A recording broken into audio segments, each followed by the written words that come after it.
Straight to the point. Kauban ng Cebu Metropolitan Catholic Mass Media Awards. Best Radio Commentator, Best Newspaper Columnist, and Best Public Affairs Anchor. Attorney Rufil Fernandez Banyok. Attorney Rufil Fernandez Banyok. Straight to the point. O karon, ania ang inyong anchorman. Non inimposumos aliquid adversos veritatem sed pro veritate. Wa kitay mahimo aron sa pagpakigbatok sa kamatuoran, kundili aron sa pagdapig sa kamatuoran. Straight to the point. Luzon, Visayas ug Mindanao, Pilipinas, ug sa katawhan kutob sa mabotstong Sibya sa tibuok kalibutan via internet. Mayong buntag ug kumusta live gikan sa Queen City of the South, Cebu City, Philippines.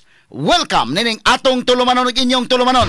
Straight to the point. Kinigay po niyo boss nga lagad sa kahanginan sa kasamang Rufil Fernandez Banyok. Mao'y padayang makiguban kaninyo nining laing adlaw sa atong pagpakigbisog. Adlaw karon mahigala nga Biyernes o gapit sa 30 na. Nining buwan karon sa Mayo tuig 2025. Straight to the sa point. gihapon hatagan tagpagtagad ang mga issues nga may labot ang lungsod. Nagbagang mga expose, nagunang mga reports.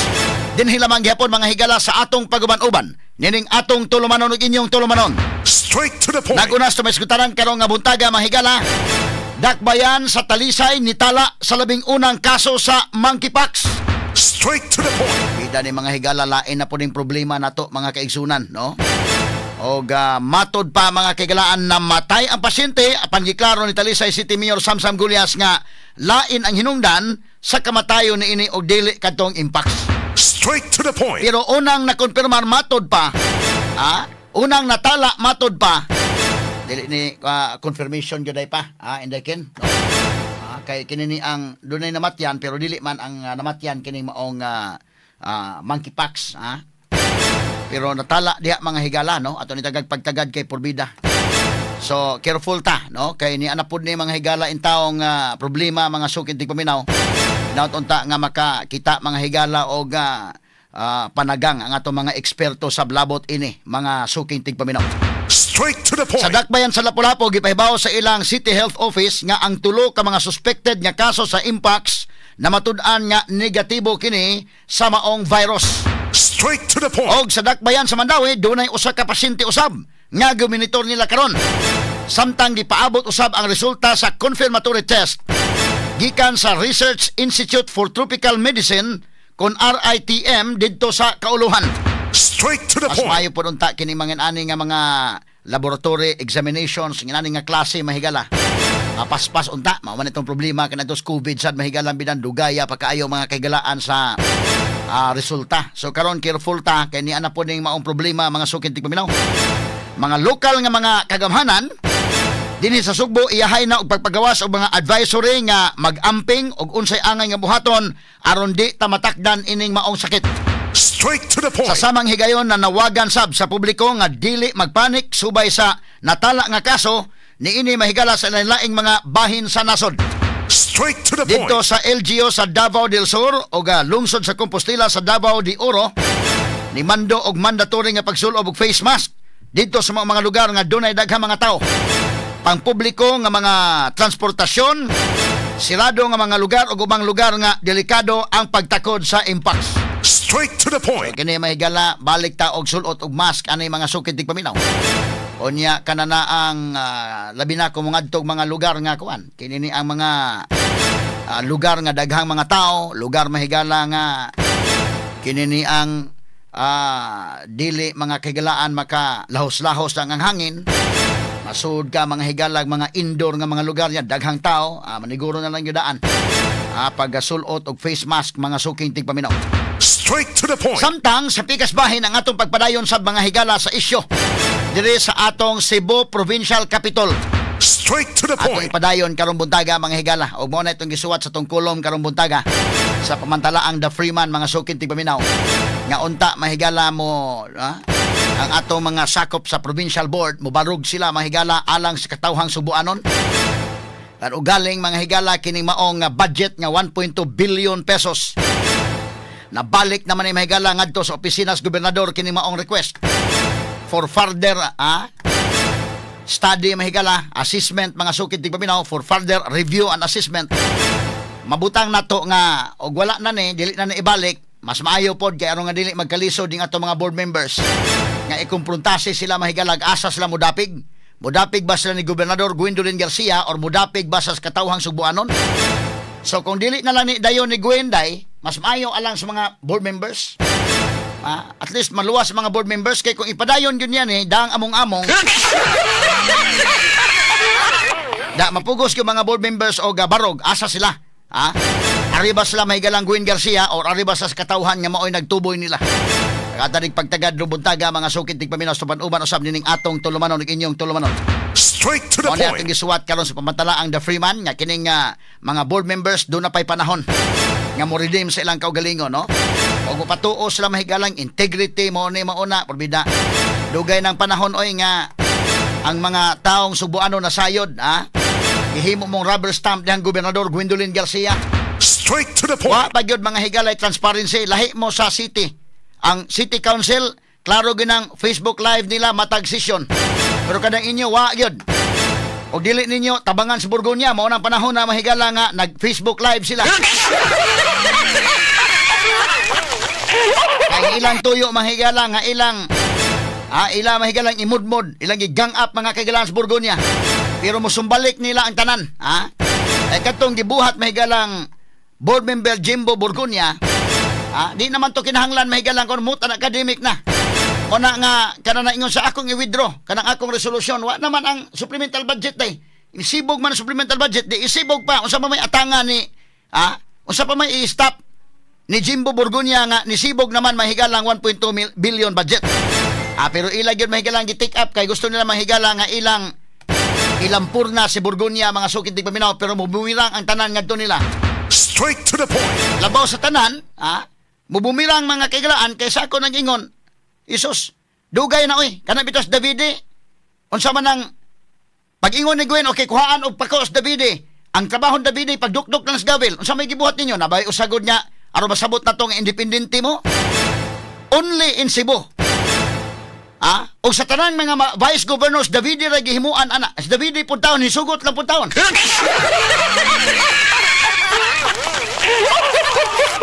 Di na lang ko komentaryo yung Davide. Usahay makaingon na sa basta lang, usahay makamaluoy na lang yung tan Davide. Asa man ka mangita, bay pangutan-on ta mo mga sakop sa board, mga sakop sa unta provincial.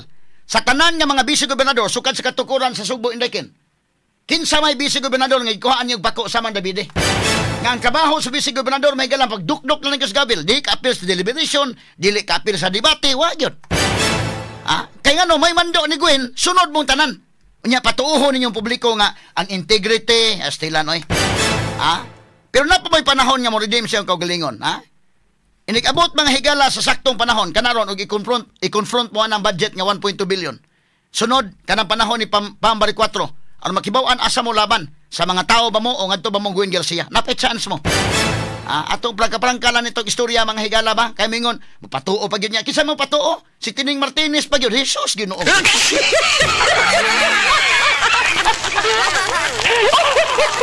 Ang credibility ba ya?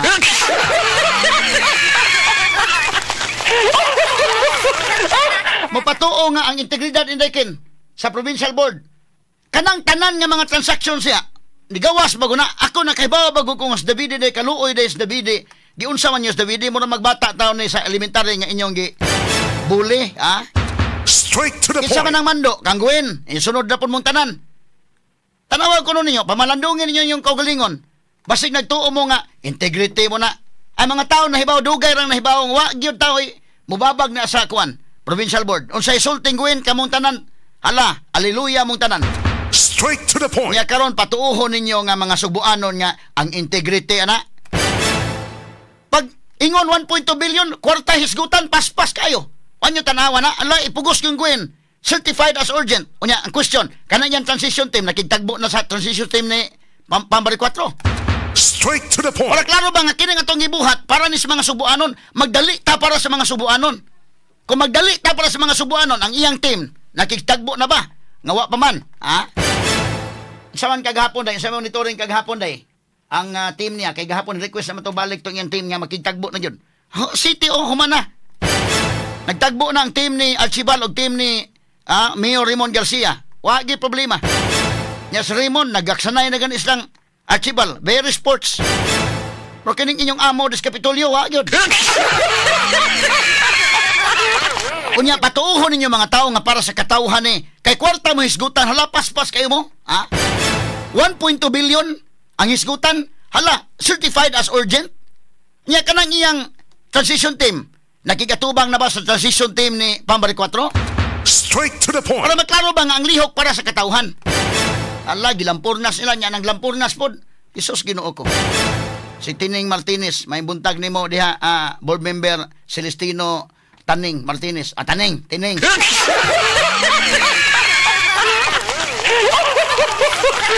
Sipiat na niya kung baba na yung Tining Martinez. Tining man ang angga god noon sa baning nga akong dila nga mo sipiat man na Taning mahinuon. Tanawa ko ng credibility ni Tining. Muna nga, believe ko ikos guts ni mo Tining, no? Believe ko ikos guts ni mo. Despite the fact nga, di ba na malikayan nga mahisgutan on record ba na nakonbikto to imong mamang congresswoman? Ang kwarta nga, dito nasod para sa Girl Scout of the Philippines, dito nasod sa kininiyang personal accounts imong mama. May lag sa kalibo la na, 500. May lag 10,000 na, millions ka na. Unya, unsa man, nasipiat pagsuod dito. Uy, nasipiat man nasuod man sa akong bangko. Nya ikaw, ang kwarta para sa mga mag-uuma, dito po ni suod, dito po ni mo.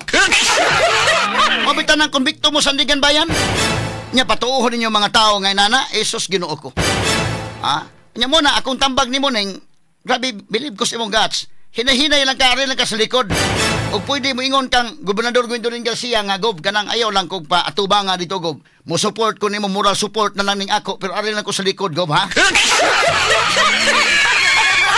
Di lang ko ako magpauna kay medyo, kay ba, ubay ka sa kong background, pud, Gob. Una nga, kininiang, og manayaw, bitaw may diri, akong sinayawan, mahigala kay, di magigaw maayo mo sayaw lagi, kaya si Boyke maayaw, kaya si Mikey, ha? O pasayawon gyud mo ingon kong ari lang ko sa likod ha kay kini ra ba akong sinayawan medyo manghod-manghod ra ba sa kangguin nga sinayawan.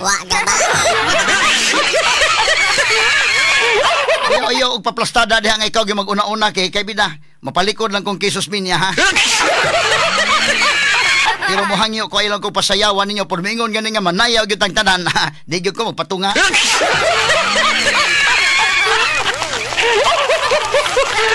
Mao na po, ikaw ning ba? Believe kay ko nimo Tining Martinez, oh? Grabe ka guts ka, ha? Despite sa imong background, konbiktado imong mama, konbiktado ka sa kasong pagpangawkaw. Sandigang Bayan ka na, nga conviction, ha? Imong igsuon, sus Ginoo ko. Unya doon na pa kay guts nga mo barog diha, nga kunuhay mo mention sa integridad mo ni mo na. Ha? My God, ha?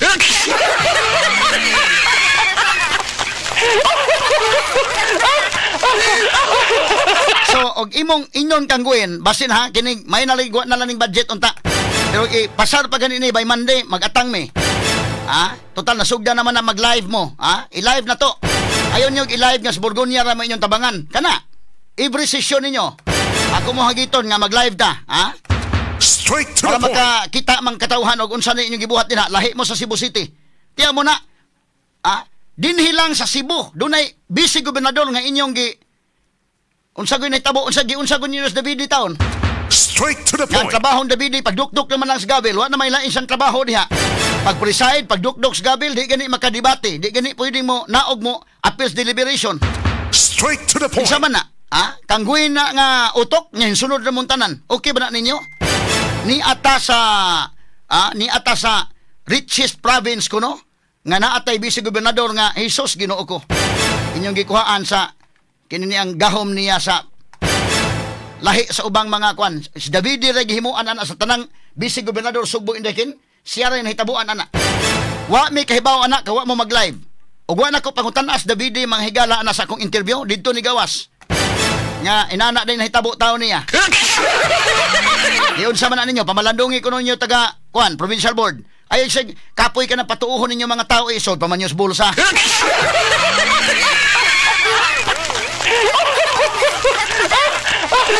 Kunya, ako pong ikatambag ang Glenso ko, napa kay panahon.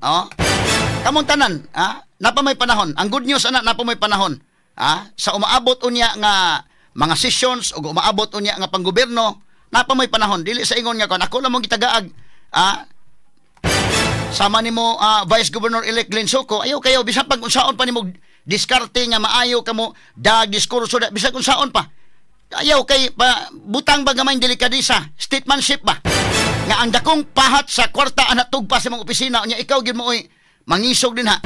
Mao pa yang giingon sa statement nga sa heated arguments kuno day heated discussion kuno sa iyang pagka-membro sa board karon pa kuno sa itabuan ni. Karon pa kay do na may 1.2 billion. So ipakita statemanship gamay nga ayaw kuno hay palabi ba nga kuan kay ikaw mo gyud mahimong beneficiary ani. So kunuhay ba kanang kung doon na kay masabot nga board member maulay pasultiha kanang kunuhay ari lang ka sa likod kunuhay murag wa kunuhay kay interest ba kay bida kay ug mo atat ka ang mga tawo mingon wa na gyud naglaway na gyud sa 1.2 billion no. Butang-butangi gamay ang delikadisa no Vice Governor elect Glenn Soco. Butang-butangi gamay kay kinini ang ikaw mo kay beneficiary ani. Huna-huna ba? Tan-awa bitaw og unsay sakto unsay dili ipasulti na og board member nga kuan kana na ang labi pag outgoing board member nga kunuhay wa na sa interest bitaw kana kung willing siya nga mo political suicide ang himuon mo ipasultion ninyo katong outgoing board member nga mo fight kunuhay anang budget kunuhay dili yang interest ba pero kanang imong interest wala mag dunay conflict of interest dunay self-serving sumo kana nga kamugod tanan nga mga board members labi pa katong mopadayon pa nga pagka board members doon na mo 300,000 nga gibutang diha sa budget nga inyong panggasolina unya 420,000 kapin nga para sa consultant so gibuhong mo plus kana pang mga infrastructure kunuhay so kamo mahimo mong beneficiary ani inahinay lang katong board member baka nga inyong sabuton tong outgoing ikaw lay fight din kunuhay para dili kita maklaro.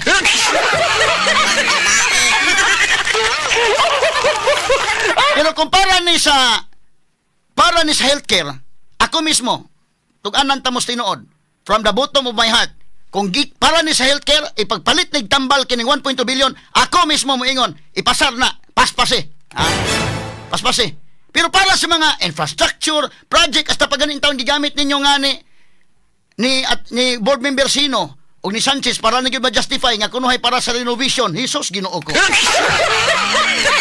Renovation? Sabi di magkapaabot ng renovation? Pero imong ingnon nga para sa tambal na. Mark my words. Ako mo ingon kog apil. Ipasar na dayon. Ayon naglangan-langan para sa tambal para sa mga ospital. Ipasar. Pero kada wag yun maghisgot bisa gamay na lang para sa healthcare. Unya, paspasan, Jesus, Ginoo ko, hain naman yung taong judgment ninyo.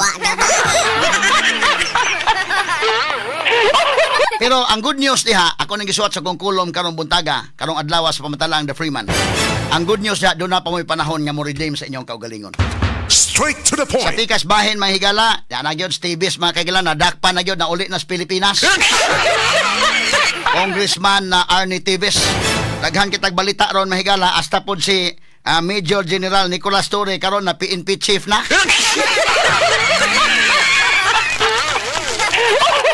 Uyawa gyud mga sukintig paminaw hasta iyang anak ni Torre mahigala sa nakadawat sa award sa Malacañang murag di makatuo nga ang iyang papa makadawat og award.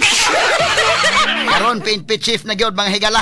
Straight to the point. Samtang sa Pikas Bahin ang Senado karong adlaw Lunes, June 2 naman mga sukintig paminaw, mauna kana June 1 ba na day ato tan-awon sa kuano mubalik na mahigala mo resume na ang kinini ang sesyon o June 2 lagi no adlaw nga Lunes mo na unta na mahigala mo resume na ang Senado nya makaarangkada na unta ning impeachment mahigala June 2 mo resume sila mga June 3 mag-convene na karon ang impeachment court diretso na pero si Chis Escudero mahigala ang Senate President misibog ngadto na sa June 11 ato ni tagag pagtagad sa mahigala kini guban pa maskutanan niyo mabati exclusive over DYHP RMN Cebu 612 sa dial sa inyong mga radyo sa 93.9 IFM.